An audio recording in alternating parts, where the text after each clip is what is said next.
acompanhar ao vivo, direto do plenário. Podemos nos sentar. Na imagem, ministros em plenário. Ao centro da mesa, o ministro-presidente. Sua Excelência, o ministro Luiz Fux, presidente do STF. Ministra Carmen Lúcia, ministra Rosa Weber, senhores ministros, ministro Gilmar Mendes, ministro Ricardo Lewandowski, que está aqui no nosso vídeo, ministro Dias Toffoli. À sua direita, Augusto Aras, procurador da República. E ao fundo, parede de mármore clara. Ao centro, brasão. Ministro Moraes, ministro André Mendonça. Não estou vendo o ministro Nunes Marques. Acho que não conectou.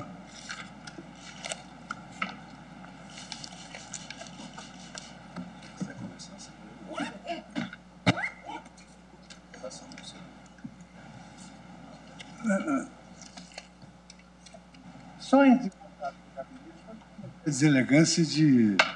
Nós já temos até quórum, temos um resultado, mas só para não cometer a deselegância de não ouvir o colega, né?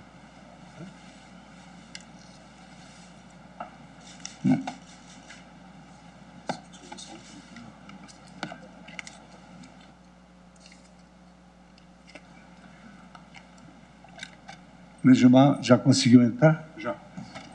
Ministra Rosa conseguiu? Não, ele vem. Obrigado, hein? Ministro Toffoli, recebi o seu ofício, mas também já consignei, viu? Muito obrigado, presidente.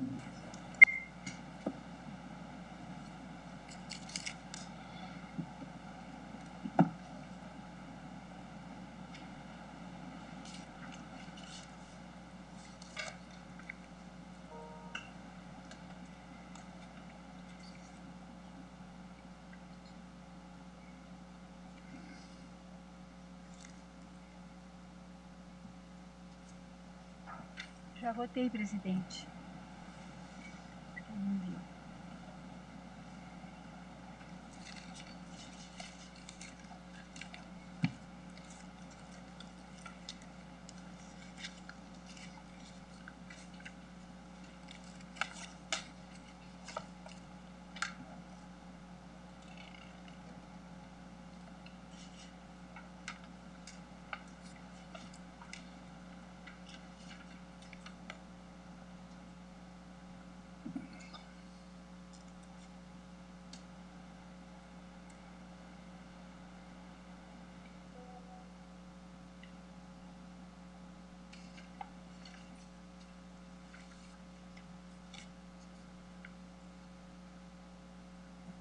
O ministro Nunes Marques já está tentando entrar.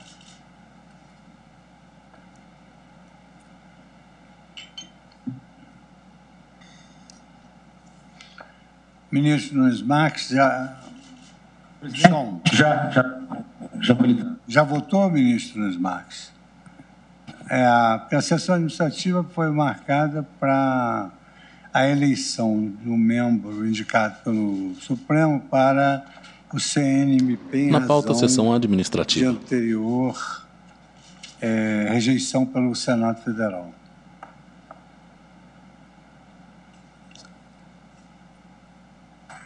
Estou votando nesse minuto, presidente. Foi não?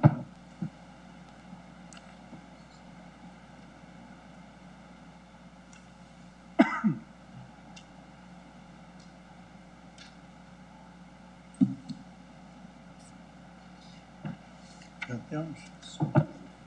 Tá.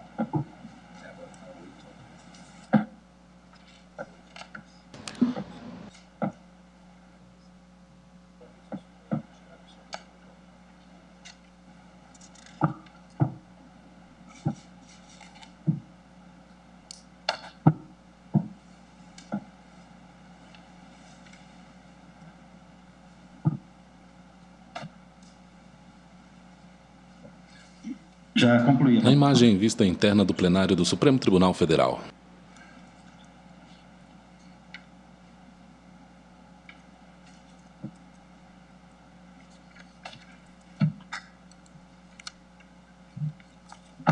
Ao centro, a mesa em formato da letra U invertida. Muito obrigado, ministro Nunes Marques. O nosso diretor-geral está concluindo aqui.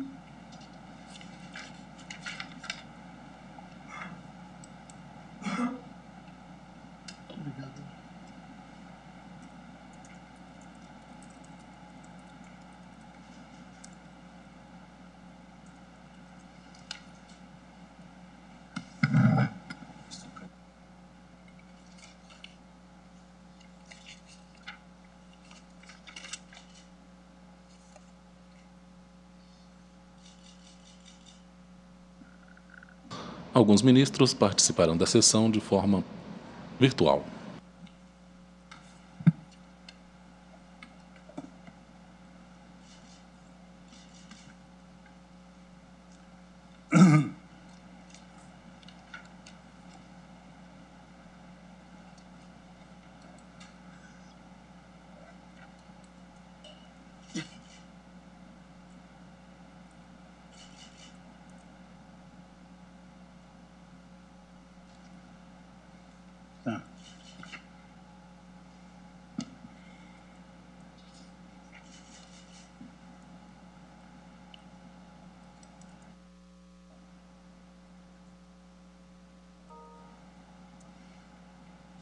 Senhoras ministras e senhores ministros, foi concluída a votação com os 11 votos proferidos aqui. Jaime Martins de Oliveira Neto, do Tribunal de Justiça de São Paulo, com 9 votos, e Rafaela Benete da Cunha Rios, do Tribunal de Justiça do Paraná, com 2 votos, de sorte fica indicado para compor o CNMP e se submeter aos trâmites formais o candidato magistrado Jaime Martins de Oliveira Neto, do Tribunal de Justiça de São Paulo, que obteve 9 votos. Eu queria só aproveitar a sessão administrativa, antes de concluir, dizer que, muito embora seja uma pretensão da administração de levar a efeito a desmonocratização do tribunal, a grande realidade é que, na prática, isso já vem se verificando, porque vários dos colegas têm submetido ao plenário virtual, em regime de urgência, essas liminares que trazem impacto maior. O ministro Edson Fachin inaugurou essa prática, ela foi utilizada naquela sensível questão da reeleição da mesa da Câmara e do Senado, que nós também submetemos ao plenário de urgência, e, mais recentemente, tenho a impressão que a última foi do ministro Alexandre de Moraes. Então, a máxima ex facto orito ius, ou seja, o direito surge dos fatos, a verdade é que, sem fazer nenhuma modificação regimental, nós já estamos nesse caminho correto da desmonocratização do Supremo Tribunal Federal. De sorte que eu agradeço aos colegas que têm tomado essa iniciativa e concedo a palavra aos demais, se houver alguma outra matéria que queiram tratar, assuntos de interesse geral. Não havendo, eu agradeço a todos, declaro encerrada a sessão administrativa para darmos início e continuidade à sessão jurisdicional, quando Sua Excelência, a ministra Carmen Lúcia, prosseguirá no seu voto devido à suspensão dos trabalhos na última sessão.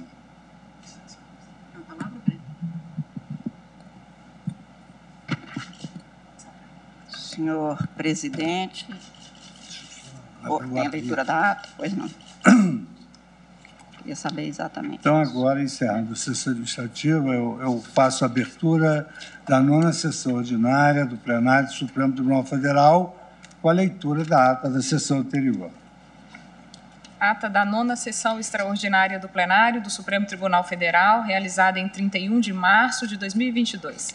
Presidência do senhor ministro Luiz Fux, presentes à sessão os senhores ministros Gilmar Mendes, Ricardo Lewandowski, Carmen Lúcia, Dias Toffoli, Rosa Weber, Roberto Barroso, Edson Fachin, Alexandre de Moraes, de pé no Nunes plenário, à Marques esquerda do ministro-presidente, Carmen Lídia Oliveira de Souza, assessora-chefe do plenário. Abriu-se a sessão às 14h28, sendo lida e aprovada a ata da sessão anterior. Não havendo nenhuma observação, eu considero aprovada a ata. nós vamos continuar o julgamento da arguição do descumprimento do preceito fundamental 760 e ação direta de constitucionalidade por omissão 54. Foram inúmeras sustentações orais. Sua Excelência, ministra Carmen Lúcia, iniciou uma boa parte do seu voto, mas o julgamento foi suspenso no dia 31/3 de 2022. E hoje, então, retomamos os trabalhos e eu concedo a palavra à Sua Excelência, ministra Carmen Lúcia. Senhor presidente do Supremo Tribunal Federal, ministro Luiz Fux, senhores ministros deste Supremo Tribunal Federal, senhor Procurador-Geral da República, doutor Augusto Aras, senhores advogados, especialmente os que participam deste julgamento, os que nos acompanham, senhores servidores, senhores da imprensa e cidadãos que acompanham os julgamentos do Supremo Tribunal Federal, cumprimento todos e faço uma breve resenha, presidente, da parte das preliminares que votei no sentido da rejeição das 4 preliminares inauguradas e, antes de começar o exame de cada qual dos pontos que reuni para responder e, no final, votar nesses dois processos. Na pauta, julgamento conjunto, a DPF 760 e a DO 54. Fixei algumas premissas, voltarei a elas em alguns pontos específicos, mas apenas não para relembrar, porque acho que não seria caso de alguém não ter a lembrança do que se passou, mas sobre o objeto específico e com os índices e documentos que nós apresentamos até aqui no voto, eu pedi que fosse Carmen Lúcia, ministra do STF. Um brevíssimo ensaio, uma apresentação, quase que à guisa de resumo do tema, do objeto. Eu queria pedir ao Serviço de Áudio e Vídeo se pudesse nos apresentar. Os índices apresentados são rigorosamente os que nós mostramos. Plenário julga ações que tratam de supostas ações e omissões da União e da Presidência da República na prevenção ao desmatamento da Amazônia. Julgamento conjunto ADPF 706 e ADO 54. Relatoria da ministra Carmen Lúcia. Alimentos para bilhões de pessoas. Nossas hidrelétricas fornecem eletricidade limpa para o país e nos colocam na dianteira no combate à mudança do clima. Iluminada. O Brasil tem essas vantagens por uma razão que está escondida e, ao mesmo tempo, à vista de todos. Vista de parte de vegetação. É porque metade de seu território abriga a maior floresta tropical da Terra. Em letras brancas e verde, a maior floresta tropical da Terra. Ela garante as condições naturais para o sucesso brasileiro. A Amazônia é cortada pelo maior rio e drenada pela maior bacia hidrográfica do planeta. De cima de floresta. Ela detém 20% da água doce disponível no mundo. Verdes, água. Mas os rios que correm em sua superfície são apenas parte da história. A floresta cria ela mesma um outro rio no ar. As árvores reciclam a umidade que vem do oceano, produzindo aquilo que os meteorologistas chamam de jatos de baixa altitude, também conhecidos como rios voadores. Pontinhos azuis em cima do mapa do Brasil. São grandes massas úmidas com o volume de um Amazonas que viajam para o sul. Em letras brancas, a Amazônia contribui com até 30% da chuva do Brasil. E nos reservatórios das hidrelétricas. Quando os rios voadores faltam, o resto do país se ressente. A seca que agravou os incêndios no Pantanal em 2020 se deveu a uma interrupção nos jatos de umidade da Amazônia. O episódio expõe o papel da floresta como reguladora do clima. Ela evita que os impactos do aquecimento da Terra sejam ainda mais graves, seja absorvendo a nossa poluição, seja armazenando carbono nas árvores e no solo. Animais em floresta. Somente as terras indígenas estocam em forma de carbono o equivalente a quase um ano de emissões de toda a humanidade. A destruição da floresta colocaria o clima global a perder. Também existe na própria Amazônia um potencial econômico ainda desconhecido, o da biodiversidade. Em letras verdes, no centro da tela, biodiversidade. A fauna e a flora da região desde o século XIX. E ainda hoje descobrem uma espécie nova a cada 2 dias. Mas acredita-se que as mais de 40 mil espécies já identificadas sejam apenas uma pequena fração do total que existe. Essa diversidade nos deu produtos que hoje formam cadeias globais bilionárias, como o cacau e o açaí, que no estado do Pará rende mais do que a soja. Essa diversidade biológica é produto da evolução, mas também da presença humana. Os ancestrais dos povos indígenas já habitavam a floresta pelo menos 12 mil anos atrás. Eles transformaram a Amazônia num centro de inovação cultural e tecnológica. Domesticaram plantas, mudaram a distribuição geográfica de árvores e criaram até mesmo um tipo de solo fértil que existe até hoje em toda a planície. Homem mexe na terra. Mesmo tendo sido quase extintos, os indígenas ainda se distribuem em cerca de 200 povos que falam 200 línguas e seguem cultivando e protegendo seus territórios. E o benefício não é só deles. Um estudo de 2018 na revista Nature mostrou que as áreas protegidas da Amazônia, como as terras indígenas e os parques e reservas, produzem por ano em serviços ambientais o equivalente a R$500 bilhão, que é o mesmo valor das exportações do agronegócio do país inteiro. Esse equilíbrio está ameaçado pelo desmatamento da floresta.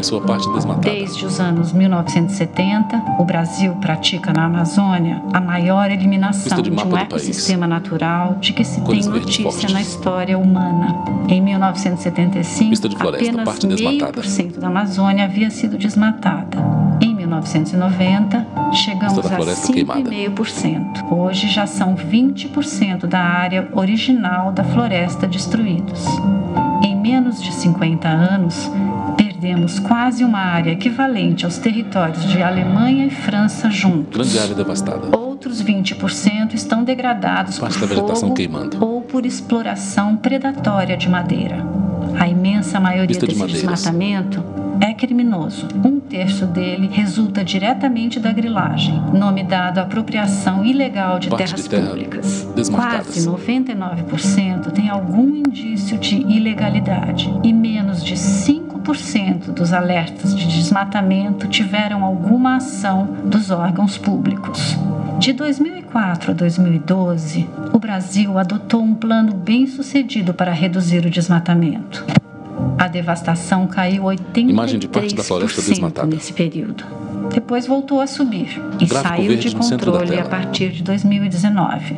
Não foi só o desmatamento que explodiu na floresta. A elevação do preço do ouro nos últimos anos, somada ao menor controle do Estado, provocou uma corrida ao metal na região. O garimpo ilegal cresceu 3 vezes na última década na Amazônia em geral e quase 5 vezes nos territórios indígenas. A destruição é contínua. Abre cicatrizes na floresta e contamina as águas, os peixes e as pessoas. 75% da população da cidade de Santarém tem níveis de mercúrio acima do aceitável no sangue. No rio Tapajós, a lama do garimpo se estende por mais de 500 quilômetros rio abaixo. Neste ano, provocou as imagens chocantes da água turva em Alter do Chão. Praia Paraense, considerada uma das mais belas do Brasil. Mas os efeitos da devastação e das atividades ilegais vão muito além. O desmatamento está esquentando e secando a Amazônia. Isso aumenta as queimadas e enfraquece os rios voadores. Pior ainda, transforma a floresta numa bomba de carbono. Em 2021, um estudo mostrou que partes da Amazônia já emitem mais carbono do que absorvem. Numa confirmação sombria de previsões feitas pelos cientistas há 30 anos. A destruição deixa a floresta mais vulnerável aos efeitos da mudança do clima. E essa combinação a está empurrando para um ponto de virada, na qual o bioma que hoje protege o Brasil se torna mais um risco ao bem-estar dos brasileiros, à economia nacional e a todo o planeta. Imagem do planeta Terra. Senhor presidente, senhores ministros, eu queria não posso deixar de fazer em público o meu agradecimento. De volta ao plenário, o voto da ministra Carmen Lúcia, esse vídeo a partir relatora dos feitos. Que eu tinha apresentado no voto para Vossas Excelências. Principalmente, neste momento, faço agradecimento ao Tasso Azevedo e à Gisela Murô, que, sob a supervisão deles mesmos, enormes brasileiros, e do Fernando Meirelles, supervisionaram para produzir o que se extrai do voto, mas que na visibilidade, me parece, fica mais claro para todos. Portanto, eu estou agradecendo em meu nome pela disponibilidade com que eles fizeram esse trabalho. Também a Isabela Teixeira, que checou todos os índices e verificou, para que, então, um especialista pudesse me assegurar dos índices que apresentei a Vossas Excelências no voto.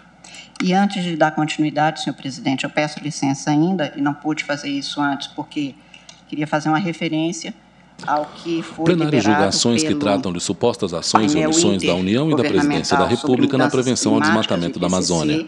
Julgamento conjunto ADPF 760 e ADO 54. 3 da Organização das Nações Unidas. Eu vou pedir ao Cristiano que distribua um resumo deste relatório, mas não quero deixar de fazer referência ao que, na apresentação deste relatório, afirmou de público, numa mensagem agora amplamente divulgada, o secretário-geral da ONU, Antônio Guterres, pela gravidade do que ele põe e que vem no fluxo exatamente das imagens que acabamos de ver, que são dos dados constantes nesses processos, no voto até aqui já exposto, e afirmou anteontem, portanto, o secretário-geral da ONU, aspas, e eu estou fazendo a tradução livre: o júri chegou a um veredito e é condenatório.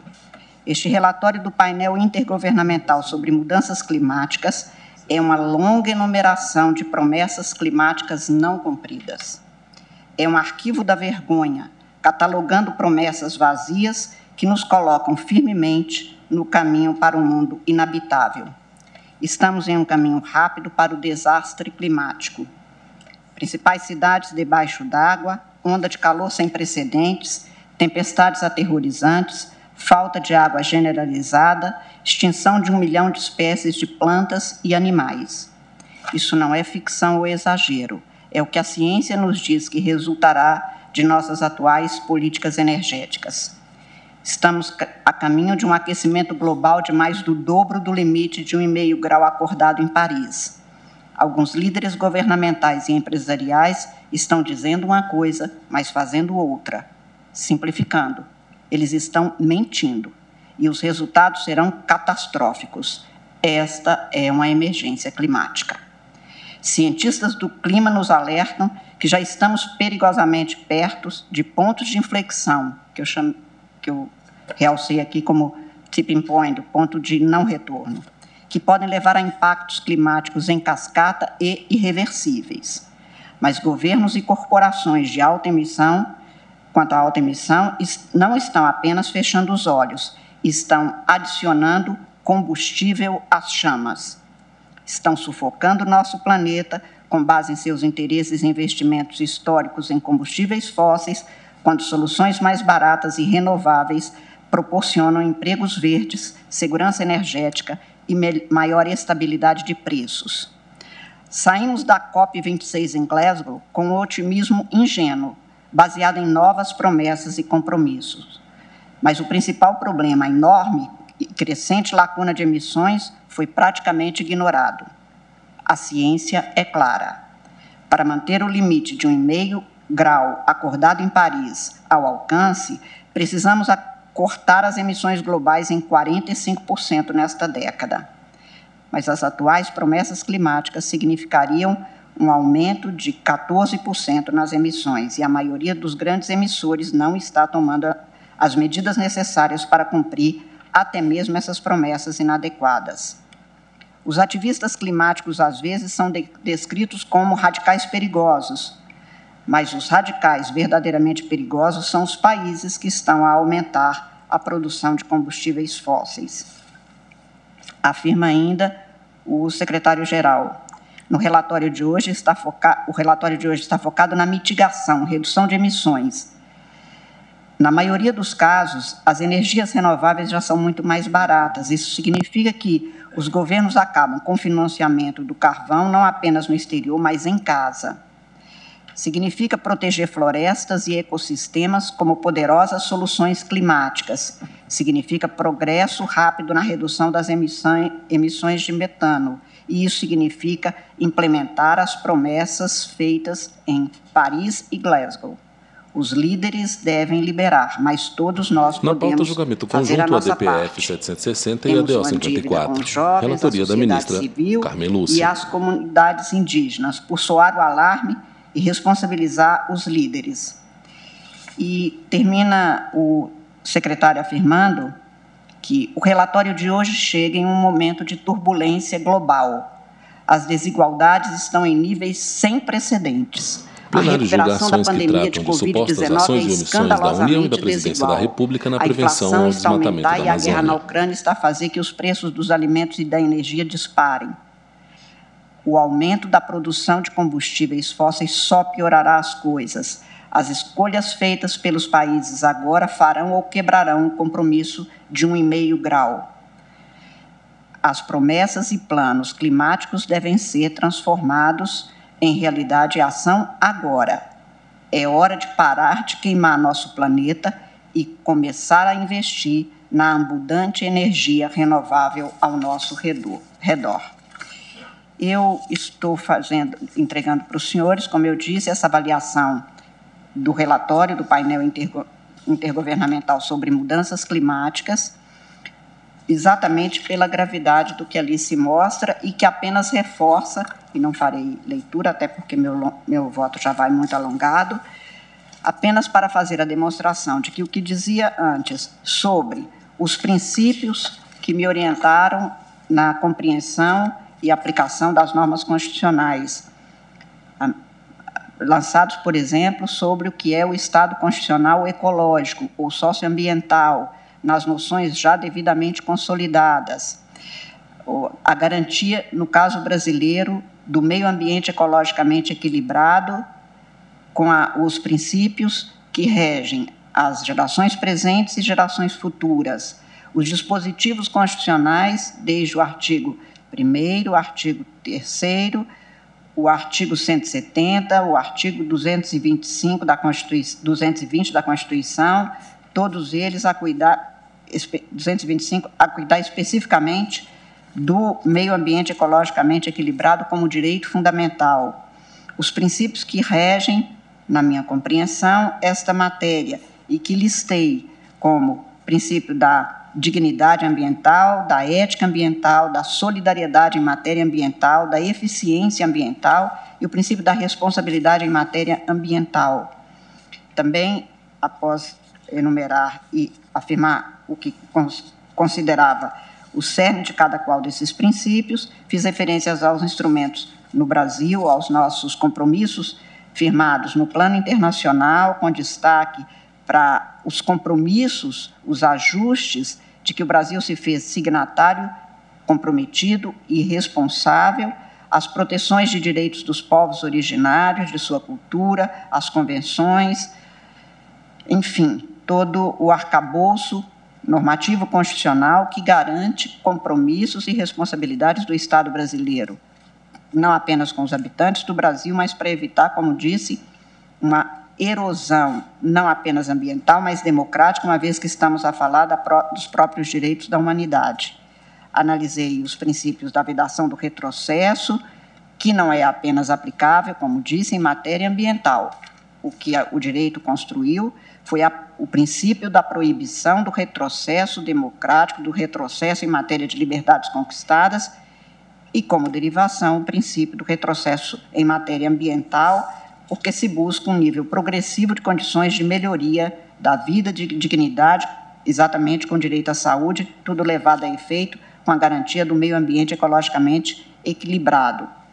Citei, portanto, a impossibilidade de retrocessos, incluídos aí os retrocessos subliminares, o que estamos a verificar. Na pauta, julgamento conjunto, ADPF 760 e ADO 54. Matéria ambiental e a possibilidade de haver o que agora o secretário-geral da ONU afirma, uma teatralidade sem comprometimento e cumprimento do que é acordado, tanto em matéria constitucional quanto em matéria de acordos internacionais. E, neste quadro, exatamente, trouxe os dados sobre o desmatamento da Amazônia, que agora, com este vídeo apresentado, tem quase que um resumo. Como disse, eu reuni as principais questões postas nessas ações, na arguição de descumprimento de preceito fundamental 760 e na a ação direta de inconstitucionalidade por omissão 54, em 4 itens que me parecem reunirem os principais problemas que levam ao que foi apelidado de estado de coisas inconstitucional em matéria ambiental, para a sequência do pleito e a resposta que estou dando neste voto. Estes 4 pontos foram, fundamentalmente, a redução da fiscalização e controle ambiental, o abandono do PPCDAM, deste plano de prevenção e controle do desmatamento da Amazônia Legal, a ausência de publicidade dos atos para que houvesse o controle por parte do Estado brasileiro dessas políticas, a redução em execução orçamentária que reduz a capacidade de atuação dos órgãos públicos e das entidades públicas e até dos particulares nesta matéria. Vou, então, presidente, neste ponto do voto, fazer referências a cada qual desses itens como fundamentos agora do que foi apresentado no questionamento formulado e as minhas respostas. O primeiro item diz respeito à redução alegada da fiscalização e controle ambiental. Quanto à alegada atuação estatal deficiente, eu fiz referência antes ao princípio da eficiência administrativa ambiental, no sentido de que não se quer apenas a eficiência, mas a excelência no cuidado da coisa pública, especificamente no trato da matéria ambiental. E o que se alega nessas petições é exatamente que haveria redução de fiscalização e controle eficientes, e os arguentes alegam que, com base apenas, aspas, em dados públicos disponibilizados pelo próprio governo federal, avaliou-se índices de atuação nos anos de 2019 e 2020. Em comparação com anos anteriores, verifica-se drástica queda no número de autuações neste período, não obstante o aumento de 34% nas taxas de desmatamento em 2019, estudos do INPE, e de estimados outros 34% em 2020, índices apresentados pelo INPE-DETER. Em 2019, o IBAMA teria atuado no Brasil 31% menos do que em 2018. Em 2020, a queda é ainda maior, afirmam os autores das ações, de 43%, considerando os dados públicos disponibilizados até outubro de 2020. Afirmam ainda os autores, aspas, é espantosa e inaceitável a diminuição de autuações verificadas em 2019 e 2020 na Amazônia, e estabelecem queda de 29% em 2019 e outros 46% em 2020, tomando-se como referência a data do ajuizamento dessa ação. Afirmam ainda extrair-se de dados oficiais drástica redução de termos de embargo, uma das sanções mais aplicadas em caso de desmatamento ilegal, relatório, ministra além da modalidade pecuniária. E são transcritos, então, no voto, exatamente esses dados. Nas informações prestadas, o presidente do IBAMA afirma que, aspas, a redução das autuações nos anos de 2018 e 2019 encontra-se dentro dos parâmetros normais, não se verificando plenário julgações que tratam de supostas ações e omissões da União e da Presidência da República na prevenção ao desmatamento da Amazônia. 2020 se deve à pandemia da Covid-19, uma vez que, conquanto a atividade de fiscalização ambiental esteja entre os serviços essenciais, pelo Decreto 10.282 de 2020, as operações em campo acabaram prejudicadas, na medida em que a Portaria 949 de 2020, da Diretoria de Proteção Ambiental, que aprovou no IBAMA o plano de contingências, teve impacto direto na autuação fiscalizatória. Portanto, o que se afirma é que em 2020 e 2021 teria havido uma diminuição das autuações e da fiscalização decorrente da pandemia, das condições da pandemia. Quanto ao argumento dos autores, o então ministro do Meio Ambiente assinalou que, aspas, não houve redução significativa no número de ações de fiscalização no ano de 2019, representando um número consideravelmente superior de operações de fiscalização relativamente aos anos de 2014, 2015 e 2016, o que revela inexistir quaisquer supostos afrouxamentos da fiscalização do IBAMA naquela região durante o ano de 2019. E depois explica que a AGU explicou também que a redução das autuações de 2018 e 2020 no Brasil e na Amazônia encontram-se dentro dos parâmetros normais, não se verificando a queda de 30%. Quer dizer, não se tem aqui a negativa, mas a explicação do porquê da diminuição. Num caso foi por causa da pandemia, no outro caso é que estava dentro da normalidade. Também o então ministro do Meio Ambiente afirmou que, aspas, para garantir a reparação dos danos ambientais causados por infratores, a Advocacia Geral da União, por meio da Força Tarefa em Defesa da Amazônia, ajuizou 27 ações civis públicas, cobrando R$ 893 milhões de reais de desmatadores da Amazônia Legal, além de outras 45 ações anteriormente ajuizadas. Pelas informações prestadas pela Procuradoria-Geral Federal, presidente do Instituto Chico Mendes de Conservação, ICMBio, assinalou que, aspas, o número de sanções de termos de embargos aplicados no Brasil em 2018 foi de 566. Em 2019, houve uma queda de 19% em relação ao número de embargos de 2018, totalizando 459 mil, mas com aumento de 60% na área total embargada, 250.567 hectares. Os dados parciais de 2020, atualizados em novembro de 2020, demonstram que 450 sanções de embargos foram aplicadas para uma área de 150.295 hectares. E sobre as operações de fiscalização realizadas pelo IBAMA, o advogado-geral da União asseverou não ter havido redução no ano de 2019 quanto às autuações, estão aí elencados no voto, e que a mesma constatação é extraída da análise de quantitativa de designações de agentes em operação. Não obstante a redução dos quadros de pessoal do IBAMA, o número de designação de agentes para atividade de fiscalização manteve-se estável. E dá os números.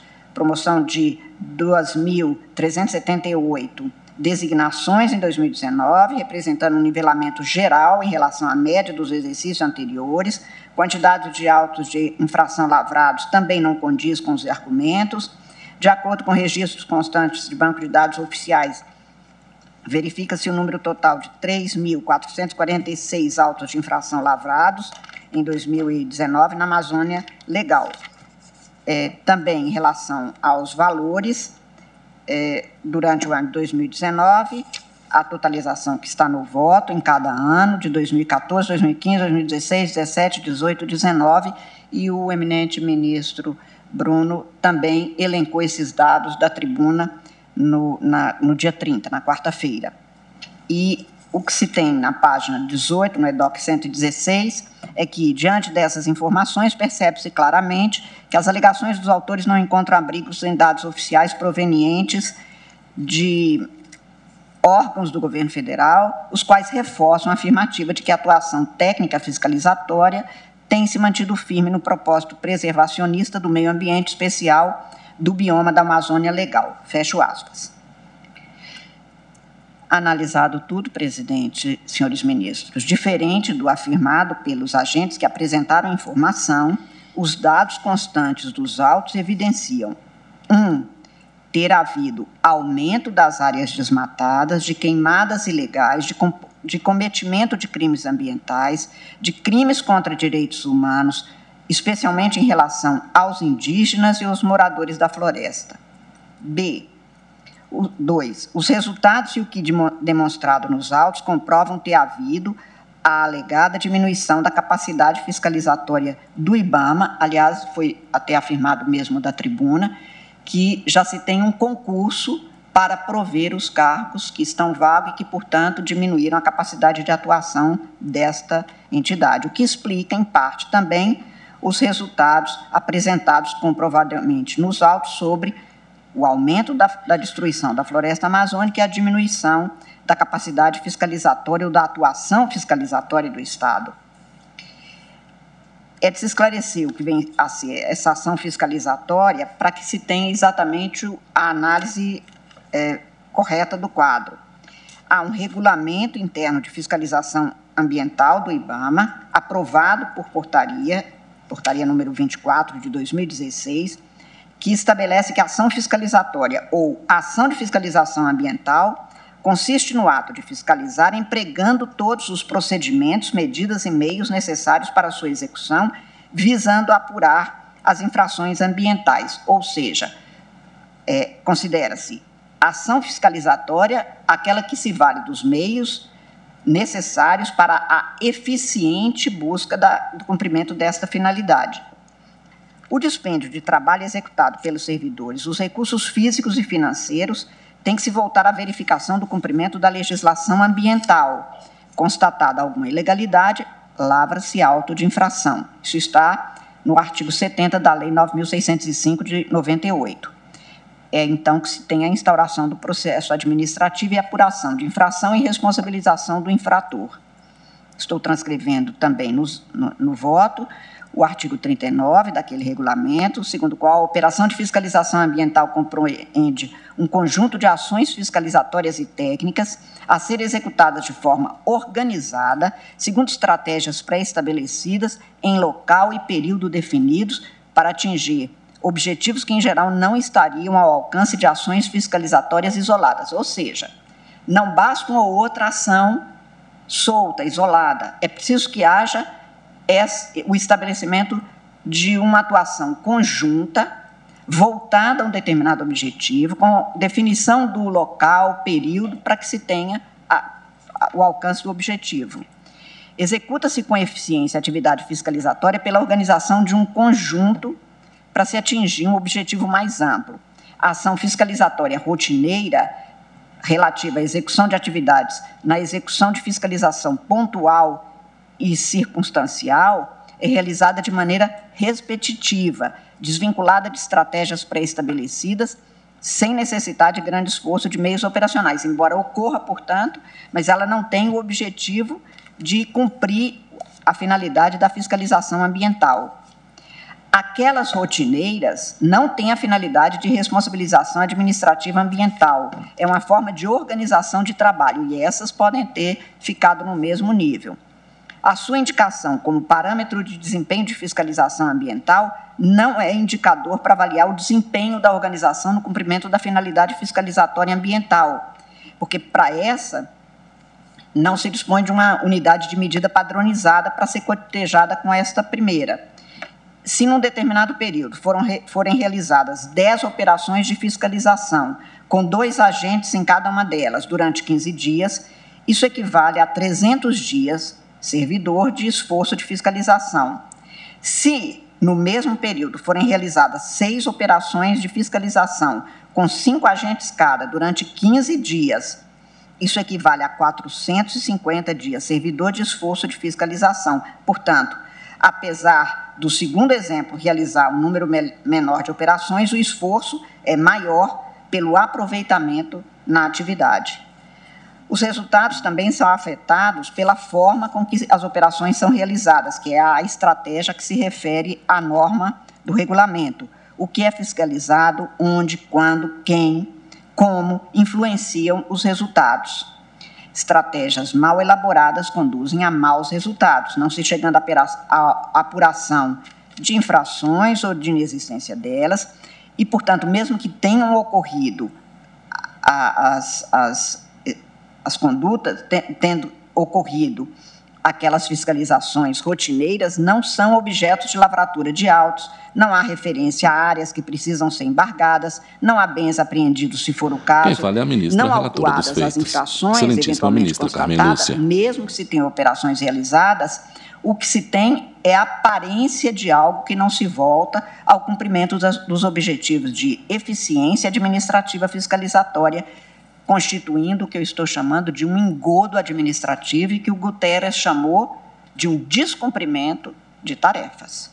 E mencionei antes o estado teatral em matéria ambiental. Faz-se de conta que faz algo e, como de forma extremamente contundente, disse o secretário-geral da ONU, é mentira. Portanto, é fundamental observar os resultados atingidos nas operações de fiscalização e não apenas a quantidade de operações realizadas, porque elas não refletem o trabalho com vistas ao que se põe e que se pode comprovar documentalmente. Número de autos de infração, número de termos de apreensão, números de termos de embarque são indicadores que melhor representam o desempenho organizacional na fiscalização das condutas em relação ao meio ambiente.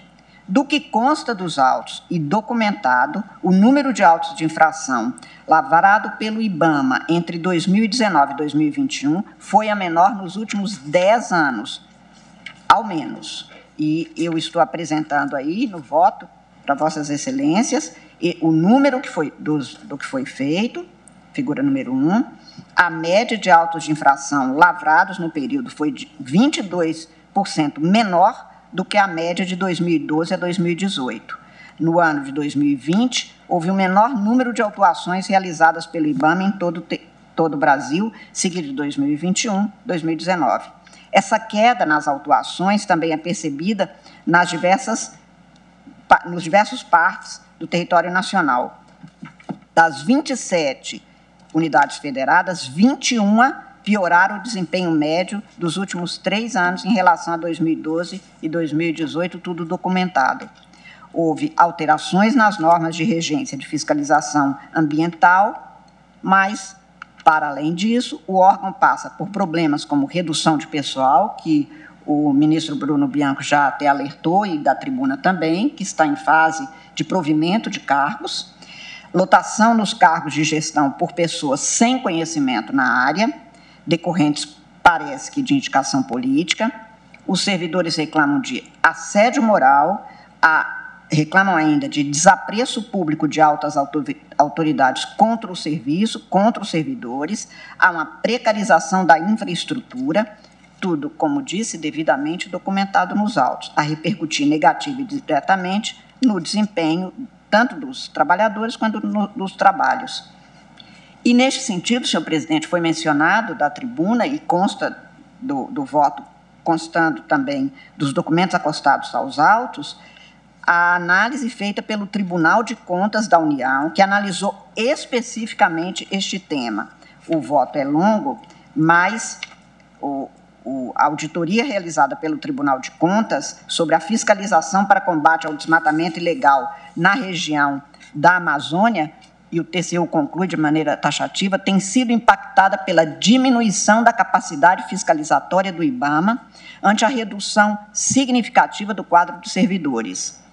Consta daquele documento conclusivo do Tribunal de Contas, aspas, a auditoria detectou que algumas mensagens que têm sido proferidas por autoridades do Poder Executivo Federal, pelo Presidente da República, mas também pelo Ministro do Meio Ambiente, têm prejudicado o exercício de fiscalização do IBAMA e potencialmente incentivado o desmatamento na região. Verificou ainda o Tribunal de Contas que não existe amparo legal para a utilização de operações da garantia da lei e da ordem para o combate a infrações administrativas ambientais e constatou problemas de coordenação no âmbito da Operação Verde Brasil 2, objetos dos achados descritos abaixo. No longo voto proferido naquele documento do Tribunal de Contas, como diz em conclusão, tem-se que detectou-se uma redução significativa do número de fiscais do IBAMA ao longo dos anos, o que dificulta o cumprimento de suas atribuições. Constatou-se também a ausência de estratégia de comunicação por parte do IBAMA relacionada à fiscalização ambiental, sendo que a comunicação é importante ferramenta para a dissuasão da prática de ilícitos ambientais. Observou-se ainda deficiências no processo de escolha e nomeação para cargos estratégicos para a fiscalização do IBAMA, além da fragilidade da garantia do poder de arma de fogo pelos agentes ambientais federais, elemento importante para o exercício de suas atribuições. Essas situações estão destacadas nos achados desta auditoria apresentada abaixo. A quantidade de servidores do IBAMA que desempenham atividade de fiscalização vem reduzindo significativamente nos últimos anos, impondo limitações ao cumprimento de suas atribuições institucionais de exercer o poder de polícia ambiental e exercer ações de fiscalização ambiental. Diante disso, afirma o Tribunal de Contas, aspas, sempre, propõe-se recomendar ao Ministério do Meio Ambiente, ao CNAU, que conjuntamente identifiquem e implementem medidas para aumento da capacidade de fiscalização ambiental do IBAMA, tendo em conta a acentuada redução de quadros que aquela autarquia vem sofrendo nos últimos anos, o que pode prejudicar o cumprimento de suas atribuições institucionais e exercer o poder de política ambiental e execução das ações de fiscalização ambiental. Eu fecho as aspas, embora a transcrição seja mais longa, para dizer que o IBAMA reconhece nas informações apresentadas que não é convidado para participar de reuniões relacionadas ao PP-SEDAM nem ao CONAVEG. É expresso, portanto, como documento dos autos. Esta assertiva afasta a alegação que ele mesmo faz, IBAMA, de que teria mantido o número de operações de fiscalização na Amazônia com igual empenho na busca da eficiência, pois o órgão responsável pela atuação sequer é partícipe das reuniões necessárias à definição das metas e das medidas a serem implementadas.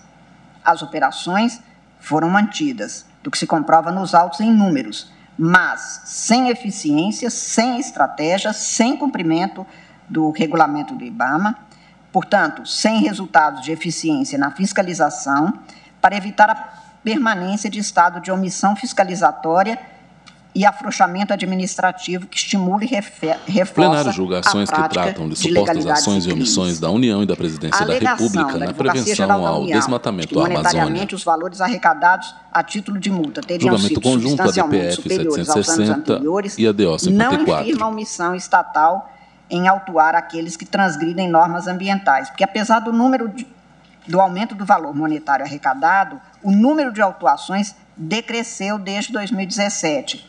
O índice maior é atingido em 2019 pelos dados apurados desde 2014.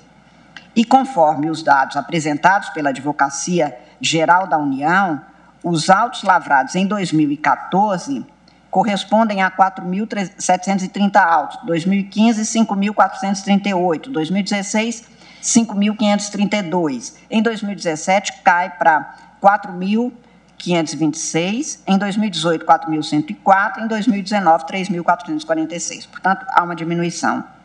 Embora o valor arrecadado possa ser tido e é como superior aos anos anteriores, os dados não comprometem a alegação de diminuição dos autos de infração lavrados em momento em que há recorde no desmatamento, nas queimadas ilegais, como demonstrados pelos dados técnicos do Instituto Nacional de Pesquisas Espaciais, o INPE, não havendo instrumentos eficazes de inibição das atuações ilegais, quer quanto ao desmatamento, quer quanto à grilagem de terras, ao abate ilegal, à comercialização criminosa de madeira, de tráfico de animais e de exploração de recursos minerais em descumprimento à legislação vigente e à afronta aos direitos das terras e das culturas indígenas.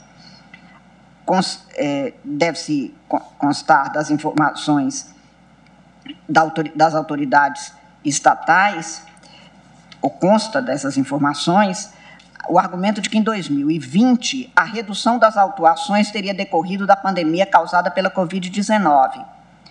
Isto, de um lado, equivale ao reconhecimento de que houve a diminuição e, portanto, a alegação contraditória de que não houve a diminuição não se sustenta. O que se alega é que essa diminuição teria sido causada pela Covid-19. Também não se sustenta porque a fiscalização ambiental foi considerada serviço essencial, nos termos do inciso 26 do artigo 30 do Decreto 10.282, de 20 de março de 2020. Além disso, como afirmado e comprovado, a redução de autuações antecede a pandemia, sendo comprovada pelo menos desde 2018, mas tendo o aumento significativo e sem óbice desde o início de 2019. Presidente, eu afirmei no início do voto que me parecia ter aquilo que se tem na floresta, ter nas instituições, a manutenção de um arcabouço com árvores longas, mas com isso que é a destruição, uma erosão de um quadro que nem o DETER-A não conseguia captar. E como havia, como eu expliquei nas sessões anteriores, a impossibilidade de esses sensores conseguirem detectar, e quando eram detectados, como os criminosos são rápidos também para formular novas formas de atuar, grupos menores, acampamentos de rápido desfazimento, eu temo por uma coisa que nós do direito constitucional, especialmente professores de direito do Estado, sabemos, que é a chamada da caquistocracia. Você tem a democracia, que é o governo dos melhores, e tem o pior dos mundos, que é a caquistocracia. Kratos, poder, cax, os piores. Os piores governando, os piores administrando. Quer dizer, não basta ter pessoas, como eu também li naquela passagem de Alberto Torres, que já denunciava haver pessoas incapazes e que nestes autos expressamente é anotado. Não se quer que o mundo, depois de ter andado tanto, tenha a visualização de erosões democráticas com derivações para as erosões e a destruição também em terras, em florestas, porque isso atinge não um desastre ambiental, mas um desastre humanitário, um desastre da própria humanidade. E, portanto, quando eu falava do princípio da eficiência, na sessão passada, a gente quer que os melhores estejam nos cargos ou os habilitados estejam nos cargos públicos, como é da excelência exigida constitucionalmente pelo princípio da eficiência. E não se quer e não se admitiria uma caquistocracia em nenhuma matéria, no espaço público, menos ainda em matéria ambiental, porque isto é sensível. O segundo dado, que também é relevado pelos autores destes dois processos, na arguição, descumprimento e na ação direta, é o abandono do plano de ação para prevenção e controle do desmatamento na Amazônia Legal, PPCDAM, que é a sigla, que teria sido desmontado. Eles falam em abandono, eu estou falando de um verdadeiro desmonte. Os arguentes alegam o abandono pelo governo federal do PPCDAM, tornando inoperante a execução das políticas públicas de combate ao desmatamento, alegam que teria havido uma extinção, embora não dita, não expressa, não formal, do PPCDAM, mas alegam os autores, aspas, o país viu seus índices ultrapassarem 10 mil quilômetros quadrados, um aumento de 34%, o que foi mostrado agora no vídeo exatamente, demonstrando-se não apenas o desmonte, mas demonstrando-se a consequência fática. Segundo os autores, aspas, ao contrário do PPCDAM, um novo suposto plano, que foi alegado que teria sido adotado no lugar deste anterior, afirmam os autores, não possui diretrizes estratégicas, não possui metas, ações definidas para cada meta, linhas de ação, cronograma, distribuição de competências, articulação com outros autores, além do governo federal, em especial com os governos estaduais, fontes de recursos, resultados esperados, fontes de recursos ou indicadores para monitoramento dos resultados. Fecho aspas e afirmo que a Advocacia Geral da União assinalou que, aspas, de acordo com as informações prestadas pelo Ministério do Meio Ambiente, a pasta trabalhou durante 2019 na transição do PPCDAM, de tal plano de ação, para um novo Plano Nacional para Controle de Desmatamento Ilegal e Recuperação da Vegetação Nativa, tendo em vista que a quarta fase do PPCDAM demonstrou um esgotamento de seus resultados, evidenciando a necessidade de que fossem desenvolvidas novas soluções, mais efetivas na prevenção e no combate ao desmatamento ilegal. O novo planejamento incorporou, além do PPC-DAN, o PPC conjunto ADPF 760 e ADO 54. Mantendo a continuidade das atividades que estavam em andamento em cada um dos planos observados. Estou transcrevendo tudo isso, analisei todas as afirmativas apresentadas, transcrevi quase que a integralidade e volto a afirmar que o Plano de Prevenção e Controle do Desmatamento da Amazônia, PPC-DAN, criado em 2004, como já foi mencionado aqui, tem o objetivo de reduzir de forma contínua o desmatamento da Amazônia e criar condições para o desenvolvimento sustentável na região, a partir da articulação e coordenação de diversos órgãos ambientais. E no vídeo, rapidamente, se mostrou exatamente que o desenvolvimento sustentável, que foi mencionado até mesmo em algumas informações prestadas, pareceres dos órgãos do governo federal, demonstra exatamente que se quer não é não mudar o plano, que se pode mudar um plano desde que o princípio da eficiência, da proibição do retrocesso, da prevenção, da garantia de manutenção e proteção à floresta amazônica seja devidamente resguardado, o que não se comprovou. O PPC-DAN tem chamados três eixos: o ordenamento fundiário e territorial, monitoramento e controle ambiental, fomento às atividades produtivas sustentadas, as primeiras 3 fases, de 2003 a 2008, depois de 2009 a 2011, 2012 a 2015. O plano contribuiu, então, para a redução drástica nas taxas de desmatamento da Amazônia, que foi medida pelo projeto PRODES, constatando-se uma progressiva redução do desmatamento da Amazônia legal, que passou de 27.772 quilômetros quadrados em 2004 para 4.571 em 2012. Eu apresento aí um gráfico comprovando isso.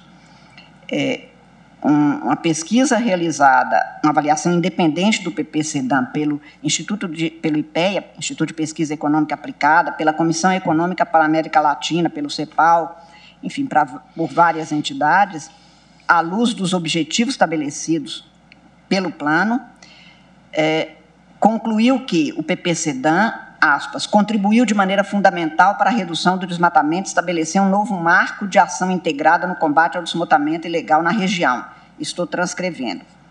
E digo, a avaliação do PPC-DAN foi considerada satisfatória, o que se comprova pelo declínio nas taxas de desmatamento, sendo, portanto, de recomendação amplo o implemento de ações para a promoção da transição para novo modelo sustentável de desenvolvimento, mas com garantia de resultados duradouros. No relatório da Comissão de Meio Ambiente do Senado, que é de 3 de dezembro de 2019, a avaliação da Política Nacional sobre Mudança de Clima, ressaltou-se expressamente a importância do PPC-DAN para o controle e combate ao desmatamento na Amazônia. E ali se afirmou expressamente, estou falando, portanto, de dezembro de 2019, 15 anos após sua criação, o PPC-DAN constitui o principal e mais relevante marco institucional brasileiro no que se refere ao conhecimento da dinâmica do desmatamento da Amazônia, identificação de suas causas e consequências, bem como de proposição e implementação de políticas de enfrentamento do problema. Eu transcrevo uma passagem desta conclusão e enfatizo aqui que, como disse, não se quer nem se propõe que nunca mude o PPC-DAN ou que não possa ser ele mudado por outro. O que a Constituição não permite é que, tendo avançado com este plano, apresentem outro, desmontando-se esse, extinguindo-se de forma subliminar, informal, apenas pela sua não aplicação, por um que permite que nós cheguemos às taxas de desmatamento, de destruição, de possibilidades de mais crimes praticados naquela área da Amazônia que é protegida por determinação constitucional. Ministra Carmen Também Lúcia no relatório confeccionado pelo Instituto Socioambiental, que realizou análise descritiva e diagnóstico dos pedidos de acesso à informação sobre o PPC-DAN, se concluiu que, além da deficiência dos dados e incompletude do tratamento da informação, houve redução de investimentos financeiros para o combate ao desmatamento na Amazônia. Na ação direta de inconstitucionalidade por omissão 54, a Rede Sustentabilidade, que é a autora, também suscita omissão inconstitucional na tarefa de conduzir combater o desmatamento na Amazônia, e entre os pedidos formulados está exatamente que houvesse a execução integral de orçamento, contratação de pessoal, enfim, o quadro delineado mostra a persistência da ineficácia e da deficiência das medidas adotadas na matéria de proteção, em grande parte pelo não cumprimento, pela não seguimento na implementação das tarefas das políticas adotadas pelo PPCDAN. Na manifestação da Advocacia Geral da União, confirma-se o abandono do PPCDAN, afirmando que a adoção, aspas, de novo planejamento ambiental, fecho aspas. O pretexto é que, aspas, a quarta fase do PPCDAN demonstrou um esgotamento de seus resultados, evidenciando a necessidade de que fossem desenvolvidas novas soluções mais efetivas na prevenção e no combate ao desmatamento ilegal, fecho aspas. A adoção de novos planejamentos e providências é próprio da vida, como eu afirmei desde o primeiro dia, não se está a questionar isso, mas na matéria aqui, cuidado que é imprescindível juridicamente, constitucionalmente, é que a mudança traduz e comprove a eficiência maior do novo plano para atender padrões que assegurem a eficácia dos direitos garantidos constitucionalmente. Não se põe em questão a possibilidade de mudança do PPCDAN, nem os autores se referem a isso. O que o princípio da proibição do retrocesso ambiental exige é que o acolhimento de novas políticas, o abandono de uma política que já se tinha demonstrado eficiente na matéria, que este novo plano não importe em retrocesso ao que antes conquistado e que é garantia de direito de todos e dever de Estado. Embora em memorial, a Advocacia Geral da União anuncie estarem sendo adotadas providências para adequação da política pública de combate ao desmatamento da Amazônia Legal aos padrões mínimos indicados pelo Tribunal de Contas no processo a que fiz referência, as falhas apontadas reforçam a tese dos autores de deficiência estrutural e massiva nas medidas administrativas até então acolhidas para o combate ao desmatamento da Amazônia, e o abandono do PPCDAN é um desses dados. O aumento do desmatamento, pelos relatórios técnicos apresentados pelo INPE, a diminuição dos autos de infração lavrados contra o cometimento de crimes ambientais ou de ilícitos para o relatório, ministra Carmen Lúcia, contrariam os princípios da prevenção e da precaução ambiental, afrontam o princípio da proibição do retrocesso, da proteção eficiente, todos constitucionalmente assegurados, como expus na sessão passada. Enfatizo ainda que, a despeito dos argumentos expostos, plenário julga ações que tratam de supostas ações e omissões da União e da Presidência da República na prevenção ao desmatamento da Amazônia. De queimadas são elevados, como antes demonstrados, e, embora o então ministro do Meio Ambiente tenha informado que o modelo do PPCDAN tenha se esgotado, ele também informa que a Operação Brasil Verde, que contou com alta articulação institucional, foi uma providência para reduzir taxas de desmatamento. Então, o que se tem é que, em período de grande desmatamento, a única providência com resultados efetivos foi exatamente o que adotou o modelo do PPCDAN. Pelos dados técnicos apresentados, comprova-se o quadro de insegurança jurídico-ambiental, proteção deficiente ao meio ambiente, descumprimento ao princípio da prevenção com grave e previsível risco de dano irreparável ao meio ambiente, à saúde humana, à biodiversidade, à riqueza da flora e da fauna da Amazônia, o enfraquecimento do solo, se persistir ou aumentar a degradação ambiental, tudo devidamente comprovado nesses autos. Comprovados estão, pelos índices apresentados nos documentos, os crescentes níveis de desmatamento da Amazônia, a ausência de efetividade do, aspas, novo planejamento ambiental proposto, a ausência de instrumentos em aplicação para o estancamento da destruição ambiental, impedimento de ofensa aos povos indígenas, pelo contrário, houve um aumento significativo de afronta, de insultos em detrimento dos povos indígenas, dos seus espaços, suas culturas, aos direitos ambientais das gerações, portanto, presentes e futuras. Não compete, é certo, a este Supremo Tribunal Federal a escolha da política pública mais apropriada para o combate às queimadas ilegais, ao desmatamento e à degradação ambiental. mas no desempenho da função precípua desta Casa de guarda da Constituição e do Estado de Direito ambiental, compete a este Supremo Tribunal Federal, é seu dever, assegurar o cumprimento da ordem constitucional com a observância do princípio constitucional da prevenção para a preservação do meio ambiente ecologicamente equilibrado e a proibição do retrocesso ambiental, do retrocesso de direitos fundamentais, enfim, do retrocesso democrático. Válidas constitucionalmente são as políticas públicas comprovadamente aptas a antecipar e reduzir riscos de danos ao meio ambiente, o que não se prova com as providências adotadas até aqui pelo governo federal. Demonstrada estatisticamente a eficiência da adoção do Plano de Ação para a Prevenção e Controle do Desmatamento da Amazônia Legal, PPCDAM. Entre 2004 e 2012, o desmatamento caiu mais de 80%, passando para menos de 4.600 km². Os dados são do INPE. O poder público poderia substituir essa política pública ambiental por outra com igual ou superior eficácia objetivamente comprovada, o que não se deu. Todavia, os dados de crescente desmatamento na Amazônia sinalizam que há um abandono do plano do PPCDAM, importando em redução dos níveis de proteção ambiental, o que não é constitucionalmente aceitável.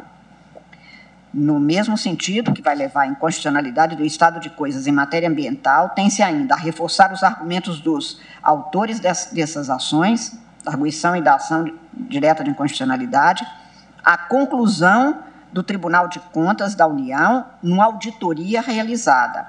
Foram avaliadas as ações do governo federal na prevenção e no combate ao desmatamento ilegal, as queimadas na Amazônia Legal, constatando aquele Tribunal de Contas que, desde 2019, houve mudanças relevantes que alteraram a configuração da estrutura governamental para o tratamento da questão, que tinha até então como principal instrumento de ação o PPCDAM.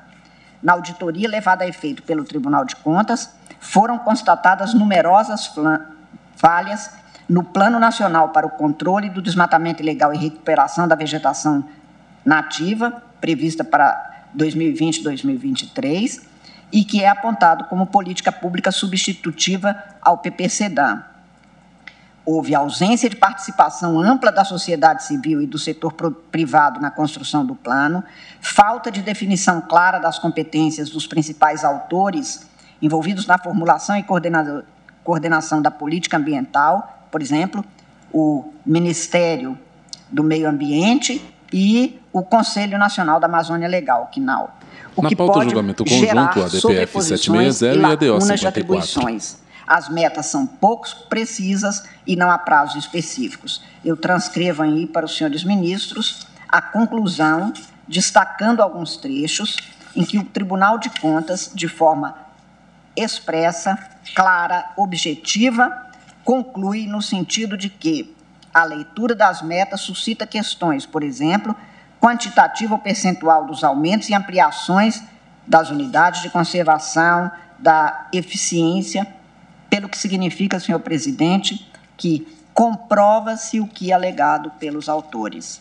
Não se deu sequência ao PPCDAM, não se implementaram as políticas e as táticas ali estabelecidas, as metas, os resultados, e não houve substituição por um plano que se mostrasse cumpridor da Constituição quanto ao princípio da eficiência ambiental, ao princípio da prevenção, ao princípio da produção, da prevenção e da proteção eficiente e excelente para a garantia do meio ambiente ecologicamente equilibrado. O terceiro item, penúltimo item, portanto, é o da redução e inexecução orçamentária, que é alegado e que também já foi lembrado aqui em várias das sustentações, nos documentos juntados, que havia uma previsão orçamentária, mas que não foi necessário gastar, mas que já há empenho, etc. Todos nós que, antes de estarmos como juízes, principalmente nós que fomos da área pública, ministro Gilmar, ministro Dias Toffoli, ministro Luiz Roberto Barroso, ministro Fachin, ministro André, principalmente, sabemos como procuradores e advogados públicos, não só para os advogados públicos, nós estávamos do lado de cá do balcão, ministro Alexandre. Nós sabemos uma coisa que a gente aprende logo que entra na procuradoria. Verbo não é verba. Lorota, trololó, lero-lero de dizer que vai ter lá previsto, está previsto, mas não acontecido. A verba é que garante a execução de políticas públicas. Não adianta ter uma previsão que não é para ser executada. Cansei de ouvir mesmo aqui neste Supremo que peças orçamentárias, que são leis, eram ficções, porque não se cumpriam. E depois o cidadão não recebe a educação, a saúde, o meio ambiente ecologicamente equilibrado. Eu mencionei nós que fomos advogados públicos, porque nós sabemos assim que nós entramos. Verbo não é verba. Falar que vai ter, que está previsto, não significa a garantia de que vai ser apresentado para que a gente tenha a execução das políticas. Parece que foi o que se deu neste caso. Sobre a alegada inexecução do orçamento disponível, e por isso é que a gente tanto fala no contingenciamento, que nós, na arguição de descumprimento de preceito fundamental 347, determinamos que o fundo penitenciário fosse liberado imediatamente, porque ele tinha verbo, não tinha era verba, e, portanto, o que era necessário ser feito, não vou dizer naquele caso, como não digo nesse, para o aperfeiçoamento, mas para o estancamento de medidas que são agressivas, não são garantidoras da proteção, são desprotetivas, geradoras de insegurança e de destruição de gentes, de florestas, enfim, da própria humanidade neste caso. Que era necessário que houvesse a liberação. Naquele caso, nós determinamos na parte dispositiva.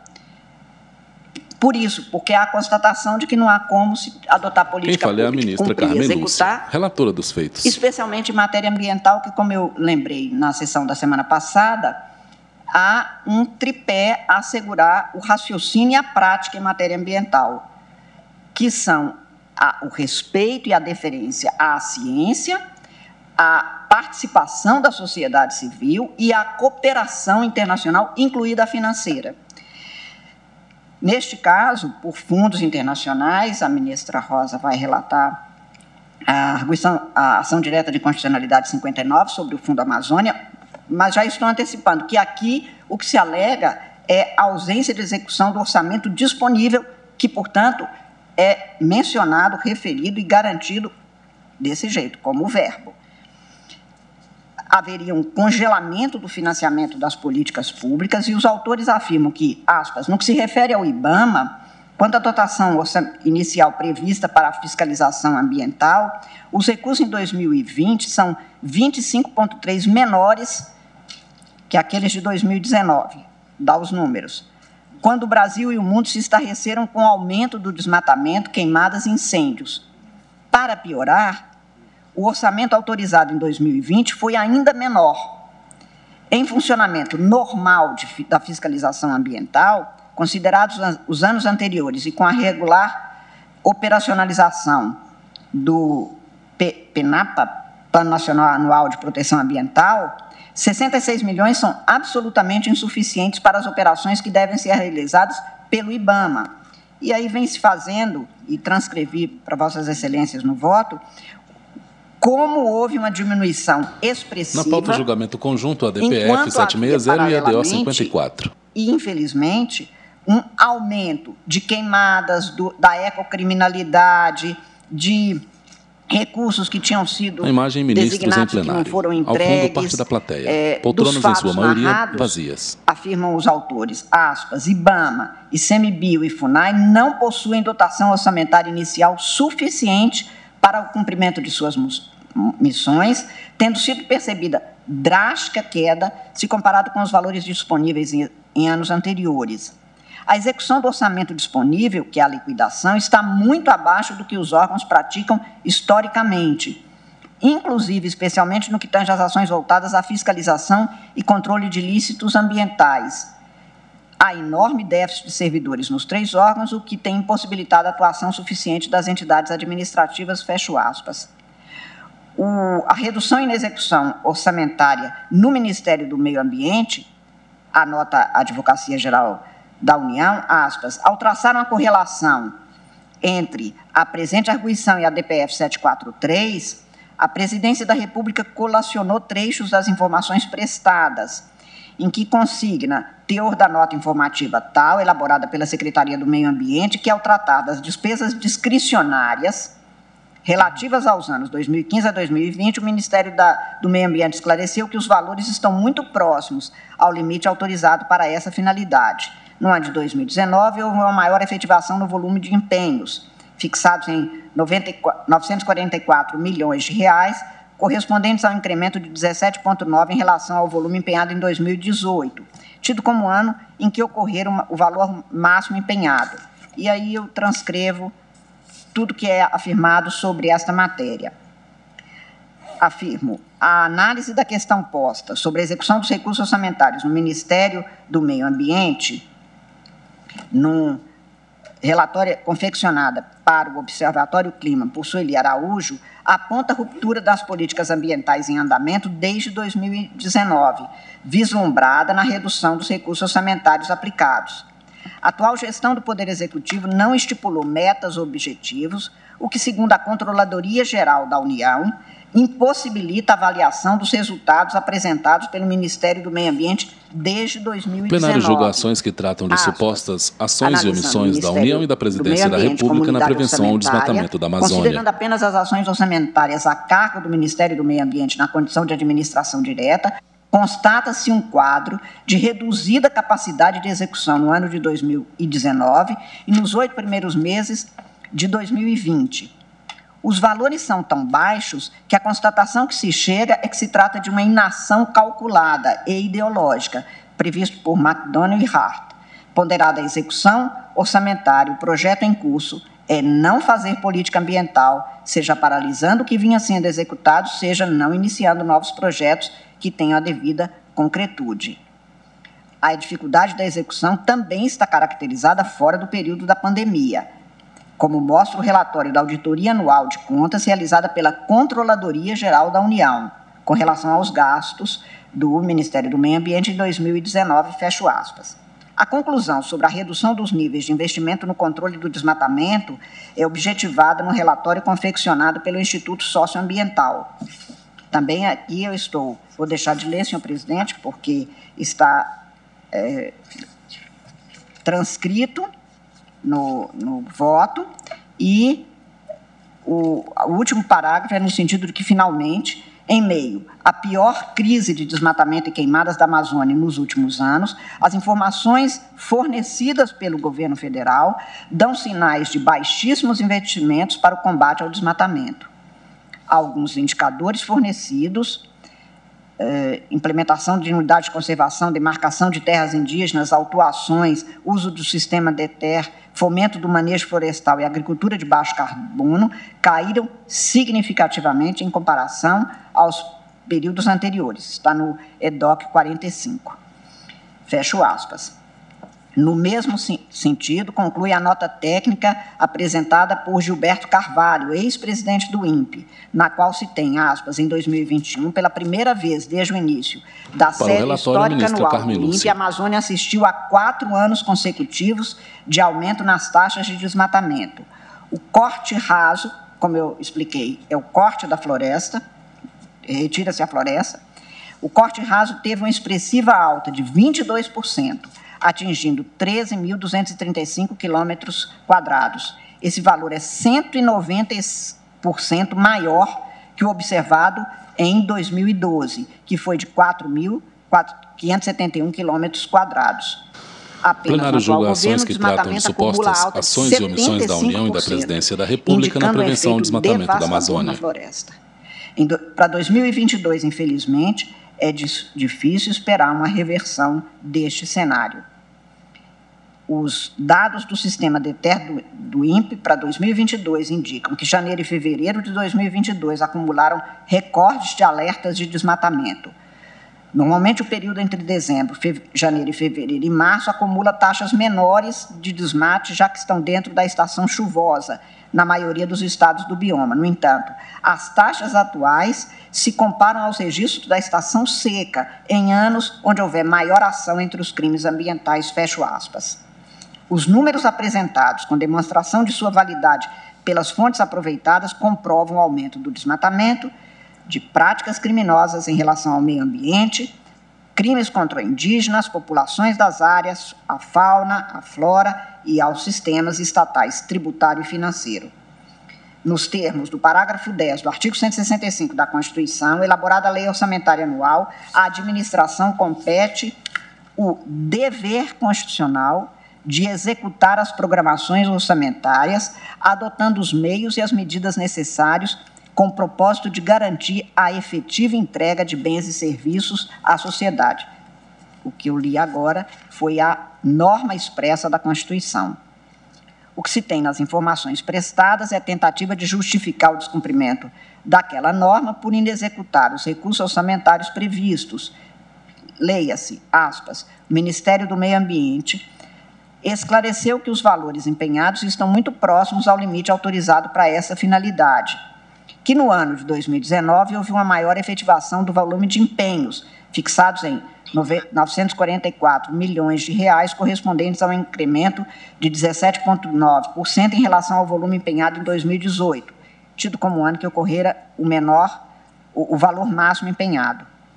Como eu disse, o empenhado não é o orçado, e é esse que obriga o cumprimento das programações legisladas como constitucionalmente previstas. Repito que o parágrafo 10 do artigo 165 diz ser dever do Estado executar as programações orçamentárias. Portanto, como o verbo não é verba e serviço previsto não é serviço entregue, o desmatamento da floresta não pode ser esfumaçada pelas explicações sem causa constitucional legítima. Compete ao Ministério do Meio Ambiente promover a execução orçamentária na forma indicativa de suas prioridades em observância aos dispositivos constitucionais. Não compete a este Poder Judiciário cuidar especificamente da análise das condições e forma de execução orçamentária. Mas o que se põe em questão aqui é a guarda da Constituição. O que se aprecia é a ausência de implementação da norma constitucional determinante da obrigatoriedade. Como eu disse, a norma constitucional afirma que a administração tem o dever de executar as programações orçamentárias. Não houve a eficácia das medidas que teriam que ter sido adotadas porque são as aptas a prevenir e conter o desmatamento da floresta, que dependem da alocação de recursos financeiros para essa finalidade. No caso dos autos, parece-me comprovada a falha da administração pública em não cumprir o dever constitucionalmente imposto de executar as programações orçamentárias e de garantir a efetiva entrega de bens e serviços relativos à proteção ambiental. Soma-se, vou apenas fazer referência, senhores ministros, senhor presidente, o quadro de inexecução orçamentária descrito à informação de paralisação do Fundo Amazônia desde 2019. Como será o objeto específico da ação direta de inconstitucionalidade por omissão número 59, relatado pela ministra Rosa Weber, eu apenas menciono, dizendo que aqui se faz uma referência a este dado, porque recursos financeiros de cerca de 2,8 bilhões de reais estariam sem destinação após a extinção do Comitê Técnico do Fundo Amazônia e do Comitê Orientador do Fundo Amazônia, pelo Decreto 9.759 de 2019.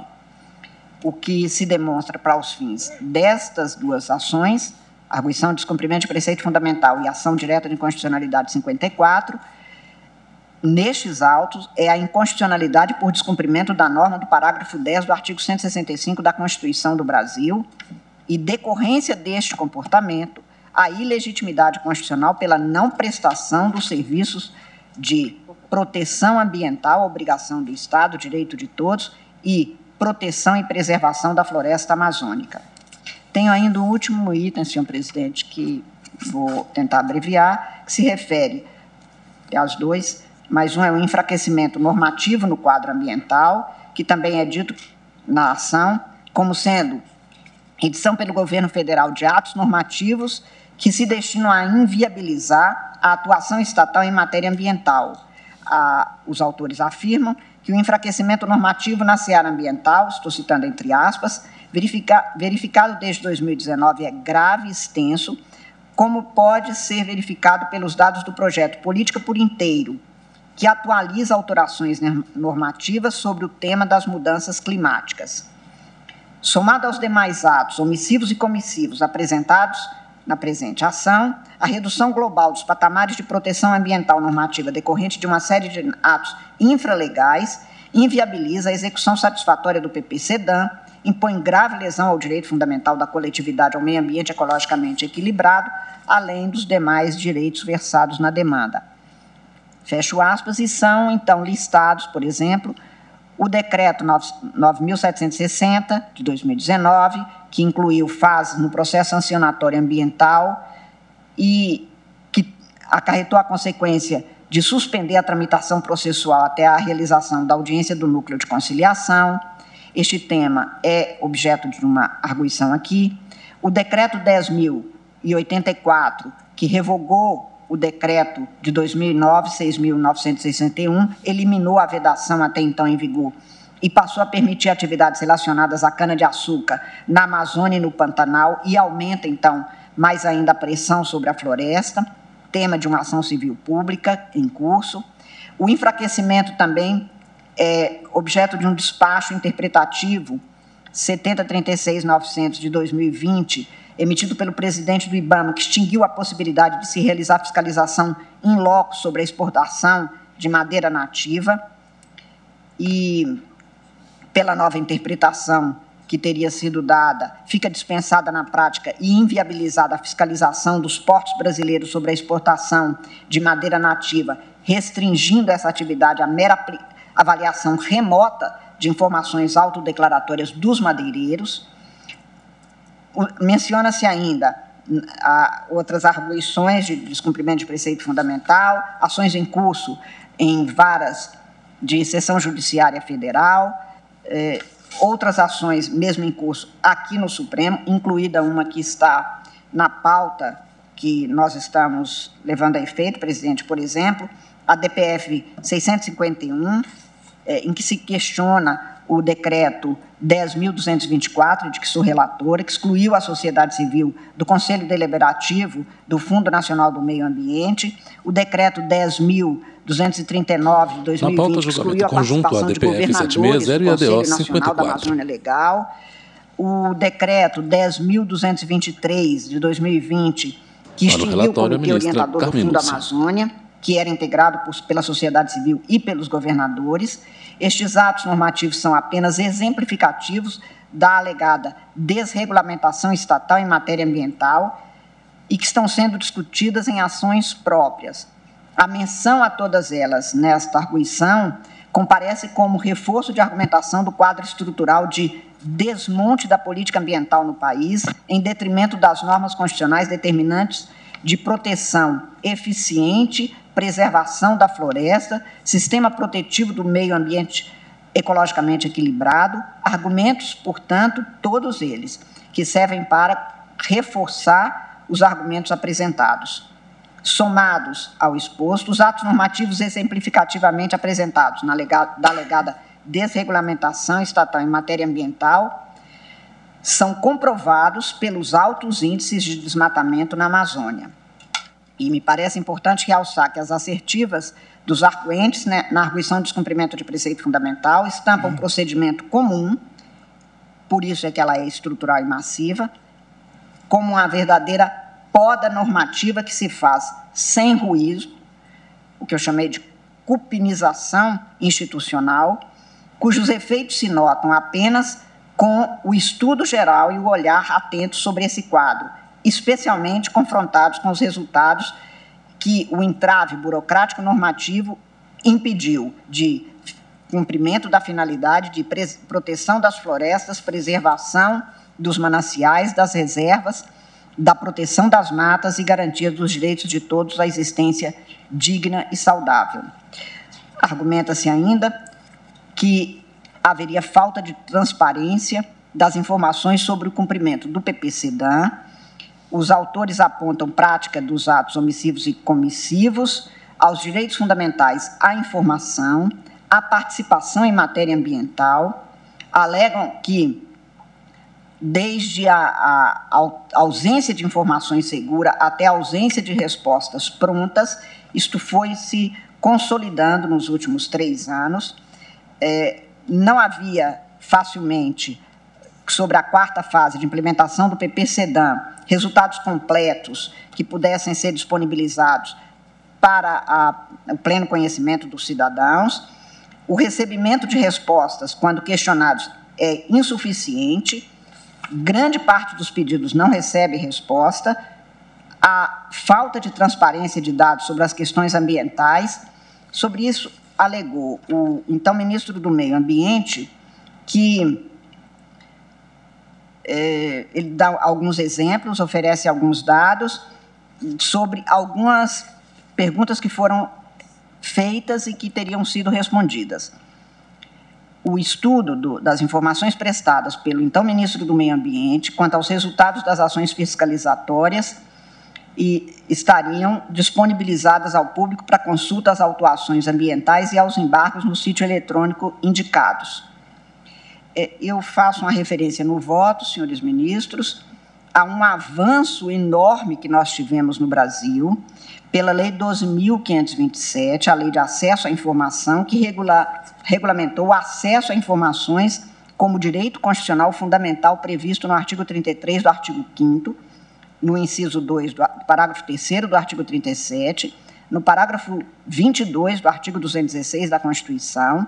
Foi ampliada a possibilidade de participar o cidadão das atividades do poder público, fiscalizando sua atuação, controlando as ações estatais, criticando e apoiando as iniciativas e práticas necessárias para a efetividade dos direitos, em especial aqueles de natureza fundamental. Plenário julga ações que tratam de supostas ações e omissões da União e da Presidência da República na prevenção ao desmatamento da Amazônia. Publicidade, que aqui julgamento conjunto ADPF 760 e ADO 54. Relatoria da ministra Carmen Lúcia. Nega o direito à informação e, no caso de matéria ambiental, impede o conhecimento e a segurança jurídica ambiental constitucionalmente assegurada a cada um e a todos. E, como disse, é mais grave porque um dos pilares, exatamente, do direito ambiental, das políticas ambientais democraticamente aplicadas, é a participação da cidadania. Sem conhecimento não se pode nem verificar, nem atuar, não se reivindica direito que não se conhece. As informações prestadas e os documentos acostados aos autos não infirmam os argumentos deduzidos pelos arguentes, no sentido de que houve pleito de realização comprovada de 226 pedidos de informação sobre o curso das ações do PP-SEDAM em 2019 e nos anos anteriores, especialmente a fase de implementação da política pública de 2016 a 2020. 226 pedidos e o resultado apresentado pelos órgãos demonstra que muitas delas foram respondidas de forma incompleta, sem diretivas objetivas para que os autores das petições tivessem respeitado seu direito de acesso às informações. Dos 226 pedidos comprovados nos autos, apenas 35 foram respondidas de forma satisfatória. Isto é apresentado, estou transcrevendo para os senhores ministros, na folha, isso está, o que eu transcrevo, na folha 10, do EDOC 45, não houve concessão de informação em muitos casos, 99 estavam incompletas, 35, como eu disse, foram satisfatórias.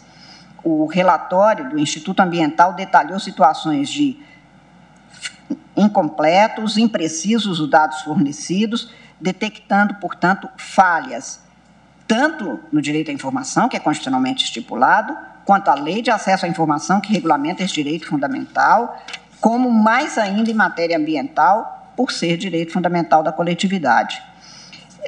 Por isso é que eu afirmo que o princípio da publicidade inerente à forma republicana de governo confere às condutas estatais a segurança dos direitos fundamentais e é indispensável para o controle de fiscalização da juridicidade, muito mais da eficiência em matéria ambiental.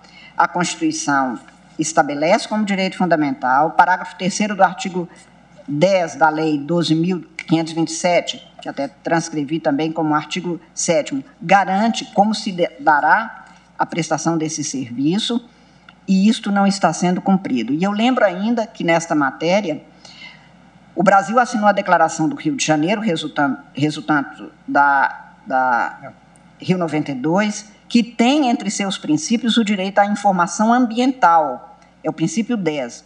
O melhor modo de tratar as questões ambientais é com a participação de todos os cidadãos interessados em vários níveis. No plano nacional, toda pessoa deverá ter acesso adequado à informação sobre o ambiente de que dispõem as autoridades públicas, incluída a informação sobre os materiais e as atividades que oferecem perigo às suas comunidades, assim como a oportunidade de participar dos processos de adoção de decisões. Os Estados deverão facilitar e fomentar a sensibilização e a participação do público, colocando a informação à disposição de todos. Na pauta, julgamento conjunto, ADPF 760 e ADO 54. Relatoria da ministra Carmen Lúcia. Administrativos, entre os quais o ressarcimento de danos e recursos pertinentes. Pelo relatório, portanto, que consta do DOC 45, a incompletude e imprecisão dos dados apresentados, fornecidos, a indefinição quanto aos órgãos que deveriam fornecer as informações requeridas, o questionamento dos motivos pelos quais os dados estariam sendo solicitados, caracterizam exemplos de descumprimento da Constituição, do direito constitucional à informação, do direito à informação ambiental, da lei de acesso à informação, vulnerando flagrantemente o princípio da publicidade. E aqui eu digo, presidente, que é claro que nós do Supremo não estamos dizendo que tudo tenha que estar neste espaço de publicidade. Devem ser excluídas da publicidade prévia as informações que possam colocar em risco, por exemplo, operações, execução de planos de fiscalização, cumprimento de diligências, cujo conhecimento prévio pelos infratores interessados, em geral, pudesse dificultar ou frustrar as providências. Mas o que aqui se está pondo em causa é a não prestação de informações adequadas, suficientes e claras de todos os cidadãos, a permitir à sociedade acompanhar e ter ciência da execução das políticas públicas ambientais e não frustrar, fazendo chegar eventuais infratores previamente, o que chega a ser alegado num documento, que nada se coloca para o público, porque há diligências. Todo processo penal, toda diligência, todo inquérito também tem os resguardos para a eficiência dessa atividade. Não é disso que se está falando, e isso não prejudica o direito constitucional à informação. Eu tenho ainda, presidente, um item sobre o estado de coisa inconstitucional e a parte dispositiva. Então, com a Vossa Excelência, se devo terminar, ou se Vossa Excelência quer interromper e dar sequência. Estou à disposição. Vamos fazer um intervalo por causa das audiências, né? Então, eu vou suspender pelo tempo regimental, fazemos intervalos, audiências. Ao centro da mesa, o ministro Luiz Fux, presidente do STF. Vossa Excelência concluir o seu voto. Perfeitamente.